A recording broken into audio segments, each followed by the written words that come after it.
그때 11 제자는 갈릴레아로 떠나 예수님께서 분부하신 산으로 갔다. 그들은 예수님을 뵙고 엎드려 경배하였다. 그러나 더러는 의심하였다. 예수님께서는 그들에게 다가가 이르셨다. 나는 하늘과 땅의 모든 권한을 받았다. 그러므로 너희는 가서 모든 민족들을 제자로 삼아 아버지와 아들과 성령의 이름으로 세례를 주고 내가 너희에게 명령한 모든 것을 가르쳐 지키게 하여라. 보라, 내가 세상 끝날까지 언제나 너희와 함께 있겠다. 주님의 말씀입니다. 우리 주님 찬양합니다.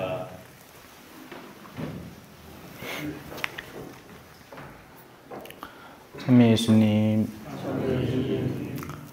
무언가를 심고 키우려는 사람이 있는가 하면 누군가가 심어놓은 것을 뽑고 망가뜨리는 사람, 나아가서 심는 일 자체를 방해하는 사람도 있습니다. 신앙은 그냥 자라나는 게 아닙니다. 누군가의 수고로 씨앗이 뿌려지고 돌보아지며 오랜 인고의 결과로 열매가 자라나고 수확되는 것입니다. 사실 우리가 한국 땅에서 지니고 있는 모든 신앙의 씨앗들은 우리 선조들의 피의 순교의 결과이기도 합니다. 하지만 다른 한편 언제나 그것을 방해하는 사람들이 있었습니다. 이들은 자기들은 심는 일에는 손가락 하나 까딱하려고 하지 않고 누군가가 심어놓은 것을 두고 이건 왜 이렇게 심었니? 이건 이렇게 심는 게 아니지. 왜 저렇게 안 했니? 왜 이 방법을 안 썼니? 뭐 이렇게 말만 자꾸 대는 사람들입니다. 자기들은 누군가에게 같이 성당을 가자 할 용기도 없고 그럴 자격도 안 되지만 누군가가 애써 그렇게 해놓는 것에 자꾸만 회방을 놓기만 합니다.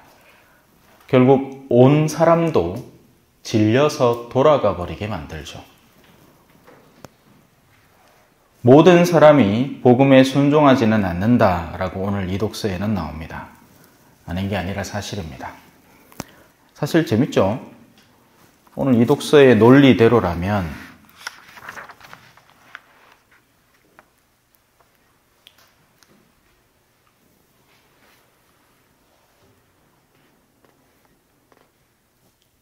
이사야도 주님, 저희가 전한 말을 누가 믿었습니까? 하고 말합니다. 그러므로 믿음은 들음에서 오고 들음은 그리스도의 말씀으로 이루어집니다. 하나의 줄기입니다. 강 상류에서 하류로 내려가는 물줄기가 하나죠. 그리스도의 말씀이 있으면 그 들음이 있고 들음이 있으면 믿음이 있어야 하는데 여기에서 뭔가 한 부분에 어긋난 겁니다. 어디가 어긋났을까요? 그리스도의 말씀은 그 말씀을 받아 전하는 이들의 사명감 속에서 이어집니다. 교회가 이 역할을 하고 있죠. 그런데 그 말씀을 안 들었으면 그들에겐 탓이 없습니다. 누군가가 그 중간에서 방해를 했으면 내가 예를 들어서 저는 여러분에게 말씀을 전하죠. 그럼 여러분들은 이제 여러분들의 가족이나 친척이나 혹은 여러분들의 주변의 지인에게 들은 말씀을 전해야 하는 겁니다. 거기서 여러분들이 막으면 물이 더 이상 전해지지 않겠죠. 하지만 또 재밌는 게 있습니다. 이 뒤에. 그러나 나는 묻습니다. 그들이 들은 적이 없다는 것입니까? 그러면서 자기 스스로 답을 냅니다. 물론 들었습니다. 이게 재밌는 게 설령 우리 중에 누군가가 우리에게 귀속된 사람에게 전해야 하는 복음을 전하지 않아서 그 복음이 막혀있다 하더라도 결국 그 사람에게는 다른 루트를 통해서라도 복음이 전달된다는 겁니다. 그러니까 내 가족인데 나는 복음을 전한 적이 없는데 나는 그냥 내 성당에서 그냥 내 재밌게 혼자 레지오하고 뭐 하고 하면서 정작 내 친척에게는 도외시하고 관심도 없었는데 나중에 돌아보니 누군가가 그 사람에게 복음을 전해서 그 사람이 성당 댕긴다고 아이고 그것도 성당 댕긴다면서요 라고 얘기를 하는 겁니다. 놀랄 노자죠. 왜냐하면 말씀은 반드시 전해지게 되거든요. 그들의 소리는 온 땅으로, 그들의 말은 누리 끝까지 퍼져나갔다. 하지만 여기에서 모든 이가 복음에 순종한 건 아닙니다. 들었다고 해서 들은 그대로를 순종하지 않죠. 이 두 종류의 사람들, 심는 사람과 뽑는 사람은 이 세상에서 뒤섞여 있습니다. 이것 또한 재밌는 일이죠. 딱 따로 분류되어 있으면 좋겠는데, 성당 안에 있는 사람들은 다 심는 사람들이고 바깥에 있는 사람들은 뽑는 사람이면 좋겠는데 아니라는 겁니다. 성당 안에도 심는 사람과 뽑는 사람이 섞여 있고, 밖에도 심을 의향을 지닌 사람과 뽑을 의향을 지닌 사람들이 섞여 있습니다. 그래서 언뜻 외적으로는 전혀 구분이 되지 않습니다. 누가 누군지 몰라요. 어떻게 알겠어요? 심지어 같은 신앙 영역 안에서도 그들이 공존하기 때문에 그냥 성당을 같이 다닌다고 무조건 신심이 있으라는 법은 없습니다. 심지어 신심 있는 활동을 하는 것처럼 보인다 할지라도 그들이 다 심는 사람이라는 법은 없습니다. 심지어는 오늘 복음에 나오죠. 예수님의 제자들 가운데에서도 예수님을 직접 뵙고도, 지금 이 예수님은 부활하신 예수님이에요. 그 예수님을 뵙고도 더러는 의심했다라고 할 정도니 인간의 내면이 제대로 형성되는 것이 얼마나 힘든 일인지를 역으로 보여줍니다. 비가 땅에 떨어지면 너무나 자연스럽게 목적지를 향해서 닿습니다. 허투루 쓰여지는 빗방울은 단 하나도 없습니다. 비를 받아들이지 않는 비닐하우스 위에 떨어지면 너무나 자연스럽게 흘러내려서 그 비를 받아들일 땅을 적시게 마련이죠. 그래서 복음은 그와 같은 모습으로 사명을 다합니다. 은총에 목마른 이들은 은총을 받아들이고 기뻐하게 마련이죠. 이들은 목말랐거든요. 그래서 말씀이 선포되기만 해도 기뻐합니다. 이런 이들의 순진한 마음, 천진한 마음은 누군가가 와서 자신에게 말씀을 전해주고 있다는 사실에 기뻐합니다. 다른 게 필요도 없어요. 옛날에 우리 떠올려 보십시오. 외국 신부님들이 말을 그렇게나 잘했어요? 아니잖아요. 여러분 안녕하세요. 성부와 형제와 이하고 미사 지냈단 말이에요. 그래도 다들 기뻐했습니다. 미사 드려 와주시는 것만 해도 고마웠죠. 근데 지금은 아니죠. 맛있는 미사를 찾습니다. 그죠? 맛깔난 강론을 찾고 그 강론 중에서도 나를 기쁘게 해주는 내용을 찾습니다.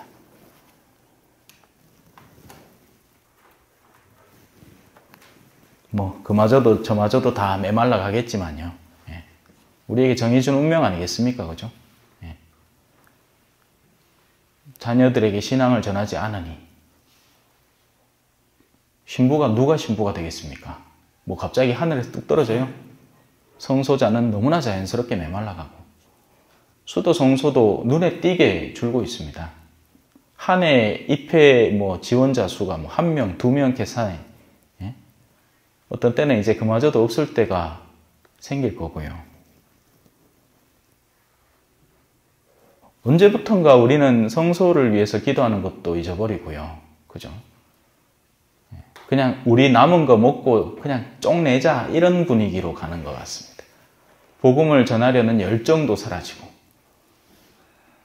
그나마 우리 성당은 아직은 다행이죠. 이번에 14명이 예비자가 들어왔으니까요. 시골 본당 치고는 어마어마한 거지만 더 많이 데리고 올 수 있지 않았겠나.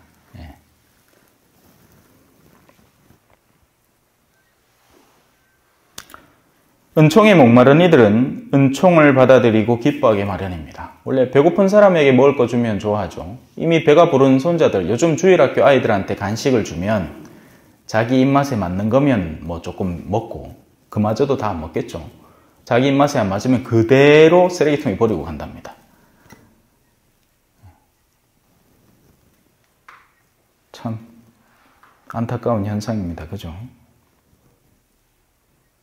그래서 은총에 목말랐다가 그 은총을 얻게 되어서 기쁨을 누리는 사람은 자신이 얻게 된 기쁨을 나누는 데 사력을 다할 겁니다. 보통 왜 자매님들이 좋은 화장품 하나 구하면 주변에 이거 좋다고 알리려고 생 난리를 치잖아요. 그죠? 예? 뭐 다단계 상품 하나 해가지고 자기 돈 좀 벌어보면 야 이거 딴 사람한테 이거 얼른 알려가지고 나도 돈 좀 벌어야 되겠는데 예. 알리면 알릴수록 돈이 될 것 같으니까 예. 뭐 그런 욕심들이 있는데 은총에 대해서는 별로 욕심을 안 냅니다. 예. 아이고 심지어 자녀들에게까지 아이고 이거 괜히 캐갖고 아들한테 미움이나 사지 또 성당 가라 했다가 무슨 나중에 집이나 찾아오겠나 겁이나 실실라고 그죠? 예. 큰일입니다. 반대로 이 은총을 기뻐하는 이들의 반대편에 있는 회방꾼들은 훗날 주님이 오실 때 자신이 그동안 숨기고 있던 내면의 어둠들이 만천하에 드러나면서 수치를 당하게 되겠죠. 주님을 믿은 적도 없고 믿지도 않고 그분이 할 수 있는 능력을 신뢰하지 않기에 자신만의 능력을 신뢰하는 겁니다. 어제 그 성모님께 대한 참된 신심이라는 몽포로의 성 루도비코 성인의 책을 읽으면서 이 에사우의 특징을 말을 하더라고요. 야곱은 어머니에게 들러붙어 있었죠. 그 말은 그의 수동성을 말하는 게 아니라 어머니가 뭘 상징하겠어요? 성모님을 의미하는 겁니다. 그래서 야곱은 성모님의 은총에 기대어 있던 이들이었고 반면 에사우는 뭐하고 있었어요? 온 동네를 돌아다니면서 사냥하고 있었죠. 자신의 근육의 힘만 믿고 자신의 사냥술만 믿고 그래서 집에는 거의 머무르지 않고 밖으로 떠돌아다니면서 자신이 중점이 되어서 움직이는 사람이었다는 겁니다. 우리 신앙인은 철부지가 되라고 하죠. 철부지가 의미하는 바가 바로 그겁니다. 하느님의 은총 없이는 홀로 생을 지낼 수 없다는 것을 인지하는 이들이 철부지인 거죠. 하지만 현대에는 에사우들이 너무 많습니다. 자기가 세상에서 돈 좀 벌었다고 배운 게 좀 있다고 그만 교만해진 나머지 은총에 기댈 줄 모르는 사람들이 되어버리는 거죠. 훗날 그들은 그분의 진정한 힘과 권능이 드러날 때 분명히 부끄러운 일을 당하게 될 겁니다. 이렇게 저는 여러분에게 오늘도 파견을 받아서 여러분에게 전해야 할 사명을 전합니다. 이제는 여러분들이 아직 복음을 알지 못하는 이들에게 다가서서 여러분들의 소명을 다해야 할 차례입니다. 선교는 선교사의 사명이 아니라 우리 모두의 사명입니다. 예수님의 마지막 지상 명령이기도 하죠. 명령입니다. 해도 되고 안 해도 되는 어떤 옵션이 아니라 명령이라고 해야 되는 거라고.